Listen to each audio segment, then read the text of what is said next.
and the other is avoidant. The anxious partner clings, the avoidant pulls away. How do they break that cycle instead of repeating it? Okay, so really good question. So first thing is we do that work. Like the actual Of way is course. not going to be to will yourself through it, which unfortunately, sadly, so many people are like, oh, we're just going to try to, self-silence and not say what we need. And then it comes out in a negative way. So first thing is you do the rewiring work. Then we actually start to What if they don't want to do that work though? Okay, great question. So here's what we do in that case. So this is actually, I would see this sometimes when working with couples, where somebody's like, I'm not going to be doing the self-work. We're not really going to be moving from that perspective. Well, people tend to think that because people have different needs, that different needs mean mutually exclusive needs. Okay, which is not the case. So people think like typical scenario, anxious attachment style, in exactly that scenario you said, what do they want? What's their need? More time together.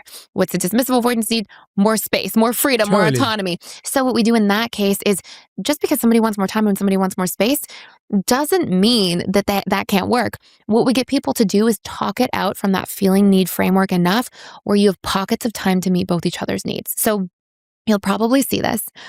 But whenever we have a trigger, we always think of the worst case scenario, right? We jump to the worst case conclusion. So dismissive avoidance, when somebody's like, well, I want more time, they're like, you're going to take over my life. Like they think, you want like 7 hours every evening together. Like, or they're thinking, well, I just gave you time this weekend. Like we were just hanging out. Like that, how much more can I give you? Exactly. And then when dismissive avoidance say, I need more space or time to myself, anxious attachment styles are like, you're leaving me, you're abandoning me. Yeah. And it's because of me. It's like, you want to get away from me. 100%. And instead it's because they struggle to co-regulate. So what we get people to do is the feeling need framework. They each say what they feel. Hey, this is what comes up for me. Then it's a beautiful opportunity to say, I need space because that's how I recharge.